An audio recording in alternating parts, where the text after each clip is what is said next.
चाहने वाली बात ऊपरी है और चाहने वाली बात हृदय की है। संसार शरीरों में भोगने से सुख मिलता है, ये अंदर बैठा है, और ऊपर से हम कहते हैं कि हम नहीं चाहते थे पर ऐसा हो गया।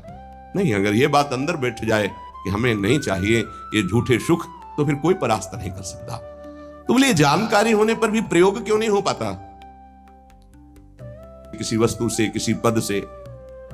इस काम में शब्द तो एक है पर इसके दोष अनंत हैं। शब्द है काम, और अनंत पापाचरण कराने की इसमें सामर्थ्य है। काम में इसमें अनंत विकार भरे हुए हैं। जब तक मनुष्य के भीतर ये बात बनी रहती है कि शरीर भोग से, वस्तु भोग से, पद भोग से हम सुखी हो जाएंगे, तो ये काम पाप ही कराता रहता है।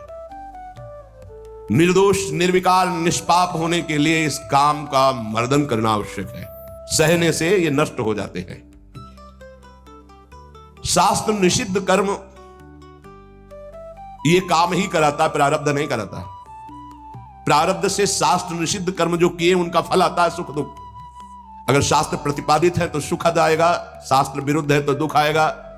लेकिन ये जो हमसे पाप करा रहा है, कोई प्रारब्ध नहीं करा रहा, कोई काल नहीं करा रहा, कोई ईश्वर नहीं करा रहा। काले कर्म ईश्वरी मिथ्या दोष लगाए, ये हमारी चाहत करा रही, अंदर बैठी है। शरीर के भोगों से सुख मिलता है, ये अंदर घुस के बैठ गया है और यही हमसे पाप करा रहा है। तो जब जान का बोले धूमे नाव्रियते वह्निर यथा दर्शो मलेन च यथोल्बे नाव्रतो गर्भस तथा तेने दमाव्रतम। ये ज्ञान ढक गया है हमारा, जो ढका हुआ ज्ञान, ये प्रकाशित, ये काम में नहीं आएगा। जैसे 3 उदाहरण दिए। भगवान कह रहे धुएं से अग्नि ढक गई, मैल से दर्पण ढक गया और झिल्ली से गर्भ ढक गया। अब झिल्ली के अंदर बच्चा है कि बच्ची पता नहीं चलेगा।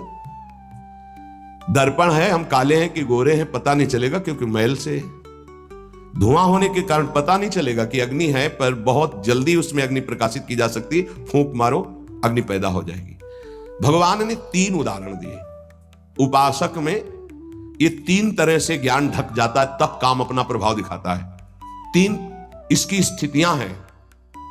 जैसे धुएं से अग्नि ढकी रहती है, ऐसे ही काम विवेक को, ज्ञान को ढक देता है। बुद्धि में निर्णय निकल रहा है कि तो गलत है, नहीं करना चाहिए। सात्विक, राजसिक, तामसिक, ये बुद्धि की 3 प्रवृत्तियां हैं, 3 गुणों के अनुसार। कर्तव्य अकर्तव्य का ठीक ठीक निर्णय करने में समर्थ है सात्विक बुद्धि। राजसिक बुद्धि ठीक निर्णय नहीं कर पाती, असमर्थ होती है कर्तव्य का। और तामसिक उल्टा ही निर्णय करती है। ठीक निर्णय करने की सामर्थ्य सात्विक बुद्धि में है। अब जो ही भोग इच्छा प्रकट हुई, धुआं पैदा हो गया। भोगों की ना भोगों, पाप तो नहीं बन जाएगा। धुआं है, इसका मतलब अग्नि है, ज्ञान है उसके अंदर। अब अगर उस समय उसको सत्संग मिल जाए, कोई संत की बात चलने लगे, उसका चिंतन वो रोक पावे, तो मानो फूंक मारना है। जैसे धुआं उठ रहा है, 1 2 3 फूंक मारो, आग लग गई, प्रज्वलित हो गया, बच गया। ये पहला बहुत सरल है, बच जाना काम से। धुआं हो जाने पर दिखाई नहीं देता क्या है, क्या ठीक है क्या नहीं ठीक है, पर फूंक मारो तो आग उठी, धुआं खत्म हुआ। ये ज्ञान हो रहा है, बीच बीच में जलन हो रही कि भोगूं कि ना भोगूं, अच्छा है कि नहीं अच्छा है, कहीं पाप तो नहीं हो जाएगा, कहीं गलती तो नहीं हो जाएगी, पर वो धुआं है, नहीं भोग लेते हैं, अवसर मिला है, समय मिला है, भोग लेते। ये उस समय उसको चाहिए, तत्काल कोई सहयोगी चाहिए विवेक का। परमार्थिक मार्ग में धुआं पैदा कर देगी। साधक अगर सावधान हुआ तो तत्काल प्रयासरत हो जाता है इस धुएं को हटाने के लिए। फूंक मारने का मतलब कीर्तन शुरू हो गया, वो सत्संग शुरू हो गया, किसी संत के पास तत्काल बैठ गया, उसकी वाणी सुनने लगा, वो धुआं खत्म हुआ।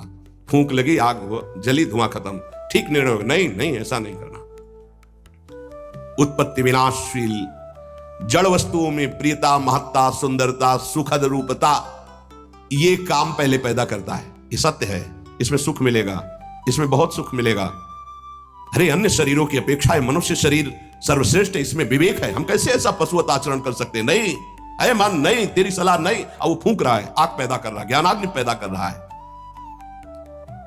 पर बहुत प्रवीण साधक नहीं, उससे प्रवीण मन है, वो सुख को सुख मानकर भोगने की लालसा प्रबल होने के कारण वो धुआं नहीं हटा पा रहा, वो उसी में और राग कर रहा है। प्रथम अवस्था में हटा लिया तो हटा लिया, नहीं दूसरी अवस्था में बहुत ही भयानक स्थिति हो जाएगी। ये अवस्था बदलने में देर नहीं लगती, कहने में देर लगी। दूसरी अवस्था हो जाती है दर्पण में ढका हुआ मैल। उसमें तो फूंक केवल मारनी थी कि आग प्रज्वलित हो गई, क्योंकि तैयार एकदम ज्ञान है, पर धुआं जैसा ढक गया, काम ने ढक दिया। जब दूसरी स्थिति आई उसी उपासक की कि इसका प्रायश्चित भी तो हो सकता है, अब वो मल लग गया। जैसे दर्पण में गाढ़ा मल पोत दिया जाए तो बिल्कुल दिखाई नहीं देगा कि हमारा रूप कैसा है, अब बिल्कुल विचार शून्य होता चला जा रहा है। यथा दर्शो मलेन च, जैसे मैल से ढक जाने पर शीशा दर्पण वो दिखना एकदम बंद हो गया, उसमें तो दिख रहा था, धुआं है, आग है, मतलब विवेक काम कर रहा था, थोड़ा फूकने की जरूरत थी, ज्ञान के प्रज्वलित करने की जरूरत थी, पर वो उधर ना की तरफ वृत्ति न ला करके हाँ की तरफ वृत्ति ले आया तो दूसरी सीन पैदा हो गई स्थिति। जैसे दर्पण में मल ऐसे लगा दो तो बिल्कुल नहीं दिखेगा, और वो बिल्कुल निर्णय नहीं कर पा रहा। सतोगुण में निर्णय करने की क्षमता होती है, रजोगुण में निर्णय करने की क्षमता खत्म हो जाती है और निश्चित हो जाता है कि भोग में सुख है। ऐसी कामना का वेग बढ़ा तो ये भूल गया कि मैं साधक हूं, मेरा कर्तव्य क्या है, मैं अकर्तव्य करने जा रहा हूं, ये भूल गया। क्योंकि जैसे दर्पण में ढक गया तो भूल गया, दर्पण में दिखाई देता मैं कौन हूं, तो ज्ञान रूपी दर्पण ढक गया काम से, अब ये उसकी सोच ही खत्म हो गई। अंतःकरण में इतना महत्व पैदा हो गया कि विकलता हो गई उसके अंदर, अब यही उसके पतन का कारण बन गया। इतना महत्व बढ़ गया कि निर्णय करने की क्षमता खत्म हो रही है कि मैं एक साधक हूं, मैं उपासक हूं, पापाचरण नहीं करना चाहिए, ये किसी का भी हो सकता है। पहली दशा तो पैदा हो गया कि विकलता हो गई उसके अंदर, अब यही उसके पतन का कारण बन गया। इतना महत्व बढ़ गया कि निर्णय करने की क्षमता खत्म हो रही है कि मैं एक साधक हूं, मैं उपासक हूं, पापाचरण नहीं करना चाहिए, ये किसी का भी हो सकता है। पहली दशा बहुत जल्दी हटा जा सकता है, फूंक मारी हट गया, आग पैदा हुई ज्ञान की, नहीं नहीं। दूसरी दशा गुंजाइश है थोड़ी, उसको ऐसे पोंछना पड़ेगा, समय लगेगा, पोंछना पड़ेगा, तब दिखाई दे, नहीं नहीं। तो दूसरे में संभलना रजोगुण, ये ठीक है, ये नहीं ठीक है, क्षमता खत्म हो चुकी, पहले में क्षमता थी, दूसरे में क्षमता खत्म हो गई। तीसरा यथोल बेना व्रतो गर्भा, तीसरा तमोगुण, वो विपरीत ही दिशा की तरफ ले जाएगा, क्षमता की तो बात जाने दो, वो सारी सामर्थ्य विपरीत है, जो होगा देखा जाएगा, चलो वो विपरीत दिशा की तरफ ले जाएगा। दर्पण पर मैल आने से उसको हटाने की गुंजाइश है, यहां तक हटा जा सकता है, दूसरी स्थिति तक, पर दूसरी स्थिति बहुत कठिन है, हटने की स्थिति अब खत्म हो चुकी है, लगभग पर हटा जा सकता है, लेकिन तीसरी में तो हटा ही नहीं जा सकता। जैसे झिल्ली से ढके गर्भ का ये पता ही नहीं है कि बच्चा है कि बच्ची, ऐसे तृतीय अवस्था में ये पता ही नहीं रहता मैं गलत कर रहा हूं या गलत करने जा रहा हूं, विवेक ही काम नहीं करता, वो उसे सुख और अपना जीवन मान लेता है। अगर उस कामना में बाधा पड़ी तो तमोगुण की वृत्ति बढ़ जाती है और क्रोध पैदा हो जाता है। क्रोध जब अपना स्वरूप धारण करता है तो हिंसा पैदा कर देता है, सम्मोह पैदा कर देता है। सम्मोह स्मृति का नाश किया और बुद्धि भ्रष्ट हुई, नष्ट हो गया साधक। ये सर्वनाश करने वाला काम। सम्मोह माने मूढ़ता, घोर मूढ़ता, कुछ निर्णय करने की सामर्थ्य नहीं रह गई। पशुवत, एकदम पशु।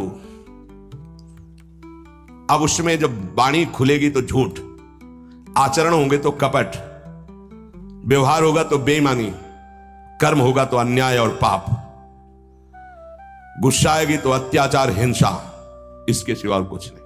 अपना रजिस्टर कभी पढ़ के देखो, अपने रजिस्टर को तो देखोगे नहीं कि अपने जीवन के रजिस्टर में हमने क्या क्या आचरण किए हैं, ये सबको देखना चाहिए। ये बात समझने की है, थोड़ा कड़वाहट जरूर है कि हम सब तत्काल भगवान को दोष देने लगते हैं, लेकिन भगवान चीख चीख के वर्णन कर रहे हैं, ऐसा मत करो इसका परिणाम ये है, ऐसा करो इसका परिणाम ये है। तो जो कह रहे हैं करो वो तो हम कर नहीं रहे, जो कह रहे हैं नहीं करो वो हम कर रहे हैं, तो उसका जब परिणाम आता है तो हम भगवान को कोसते हैं। बबूल बोओगे तो उसमें दाग छुहारा नहीं लगेंगे, कांटे ही लगेंगे। पापाचरण करोगे तो उसका परिणाम दुख ही आएगा। पुण्य करोगे तो सांसारिक सुख मिलेगा, भजन करोगे तो पाप पुण्य दोनों से ऊपर उठकर भगवदानंद को प्राप्त होगे। कामना में तदाकार ना होने पावे तब तक बचा जा सकता है। जहां तैयारी बनी सुख भोग की और राजी हो आपने दस्तखत कर दिए, अब आपको भगवान ही बचा सकते हैं, दूसरा कोई नहीं। उस समय भगवान ही कोई ऐसी लीला कर दे तो बच सकते हो, अन्यथा नहीं बच सकते। तदाकार होना साधक का सर्वनाश हो जाना है। काम में तदाकार होना 1 2 4 बार अगर आप ऐसी अवहेलना करेंगे तो आपका साथ देगा आपका हृदय और जलेगा, धिक्कार करेगा, बार बार कहेगा गलत है, कान पकड़ेगा, अब की बात नहीं। आगे बढ़ गए, ज्यादा मलिन हृदय हो गया तो आनंदित हर्षित होने लगेगा, आज ये भोगा कल वो भोगूंगा, और वो पापाचरण में हर्षित होकर आगे बढ़ जाता है। ये बहुत बुरी स्थिति होती है। जब तक साधक का हृदय धिक्कार देता है तब तक तो निकलने के चांस रहते हैं कि गलती को गलती मानता है और बार बार कहता है अब नहीं करूंगा। वो विवश होकर गलती हो रही पर वो कह रहा नहीं करो, ये निकल जाएगा, आज नहीं तो कल निकल जाएगा।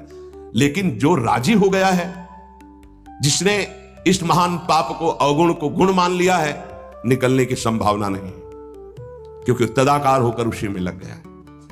तथा तेने दमावृतम, कामना और इसकी ये 3 अवस्थाएं हृदय में आती हैं। जो साधक ये जानता है, सुनकर के ये मानता है कि कामना में भोगों में सुख नहीं है, भगवान कह रहे हैं, संत कह रहे हैं, शास्त्र कह रहे हैं, कामना का त्याग करने से ही शांति और सुख मिलेगा।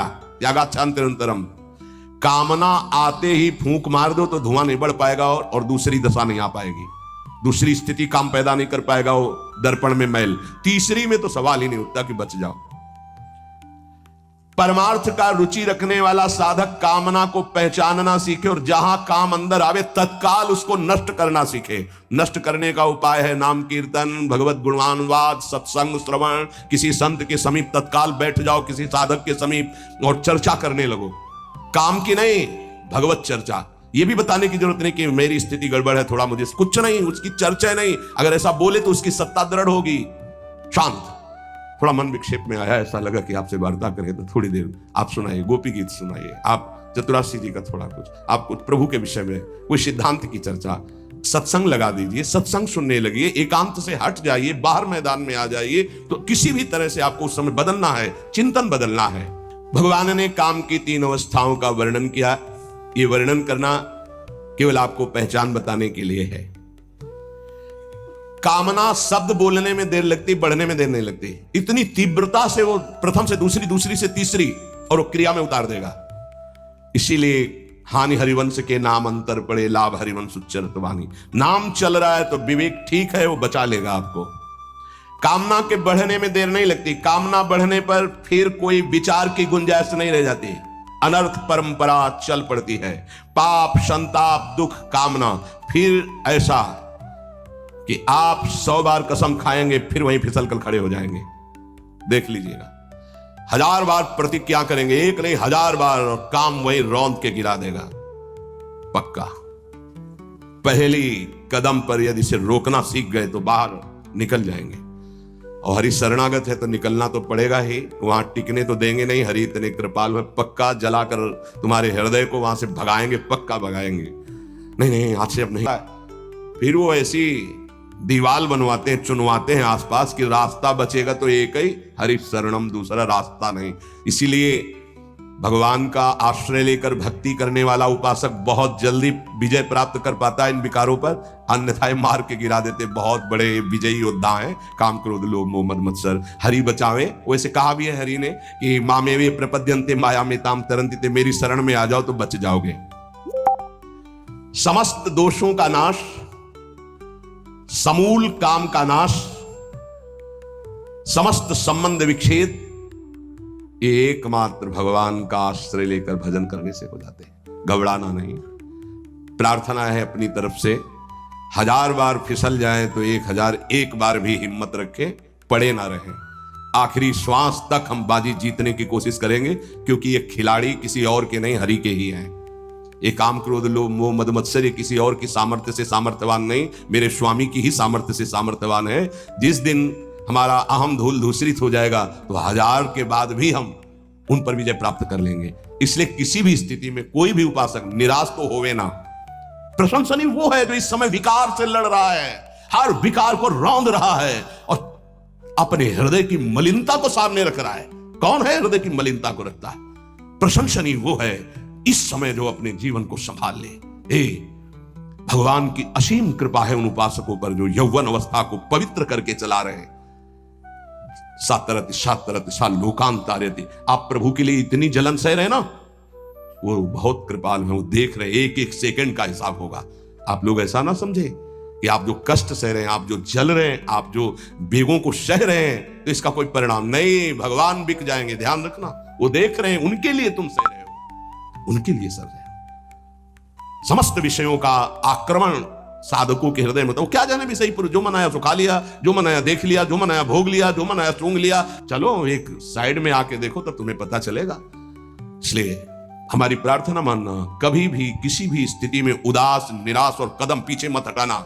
आखिरी श्वास तक योद्धा दुश्मन को परास्त करके विजय श्री की आशा रखता है, और हमारी आशा इसलिए पूरी होगी कि हमारे साथ प्रियालाल है। नागरी दासी जन्म जितायो बलिहारी बलिहारी। ये क्या जाने, ये तो जरा सा छींक दोगे तो तैयार हो जाएंगे हो हल्ला मचाने में। ये साधना जानते हैं क्या? ये चढ़ाई चढ़े हैं क्या कि फिसलने वाला कितना मेहनती होता है? जो चढ़ के जाना चाहता है फिसल रहा है, उसे कौन जानता है? इसीलिए बड़े बड़े महापुरुष इस बात को साधकों को प्रोत्साहन देते रहते। विषय जी थोड़ी जानते, विषय जी तो जरा सी बात हुई ना तो तोप बना करके वो अपना रजिस्टर देखो पूरा काला, कभी नहीं वो देखेंगे लौट के। हाँ, एक बिंदु अगर कहीं चिट्ठी आ गई है ना तो हो हल्ला मचा देंगे। साधक ऐसा साधक है, 1000 बार परास्त होने पर भी हमारा वो उदासीपन नहीं आना चाहिए, निराश नहीं होना चाहिए। चूक गए, इस बार भी चूक गए, आगे बढ़ेंगे, रौनेंगे हम हरिनाम के बल से। हरसि हरिनाम जपत जय। निराशा नहीं आनी चाहिए अंतिम श्वास तक, क्योंकि युद्ध किसी साधारण से नहीं हो रहा। भगवान की शक्ति से संपन्न ये षड विकार हैं, कोई छोटे मोटे। भगवान के पुत्र बने जाकर कृष्णावतार में प्रद्युम्न कौन है? कामावतार, साक्षात काम प्रद्युम्न के रूप में अवतरित हो, भगवान के पुत्र रूप में। ये भगवत शक्तियों से संपन्न है, तो भक्त के ऊपर क्यों आक्रमण करते हैं? उसके अहंकार का नाश करने के लिए, शरणागति पुष्ट करने के लिए। ये अनुभव की बात कह रहा हूं। शरणागति में जहां कच्चाई होती तो वीर योद्धा घेरते हैं आसपास, तो हमारा मन भागता है प्रभु की शरण। त्राहिमाम, तो कहते आओ, हम ही ने तो लगाया है इनको, नहीं हम ना लगाते तो तुम अहंकार से फैल जाते, आओ। सच्ची कह रहे हैं, काम क्रोध लोभ हमारे बड़े सहायक हुए।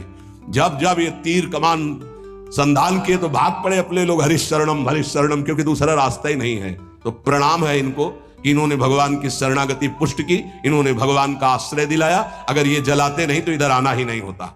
और ये भगवत शक्ति से संपन्न बच सकता है तो भगवत शक्ति संपन्न ही बच सकता है, दूसरे की सामर्थ्य नहीं। हजारों बार यदि हारेंगे तो हमारे अंदर कहीं अहंकार है, इसलिए नहीं। अहंकार रहित पर इनका कहीं किसी भी तरह का प्रभाव नहीं होता। तो अहंकार रहित करने के लिए भगवान इशारा कर देते, देखो प्रश्न करके। तो क्या भगवान भ्रष्ट कराते हैं? वो कहते नामे भक्ता प्रणश्यति, किसी भी स्थिति में मेरे भक्त का नाश नहीं होता। भगवदाश्रय, नाम जप और बहुत सावधानी पूर्वक 1-1 मिनट व्यतीत किया जाए। शेष चर्चा आगे। श्री राधा वल्लभ लाल की।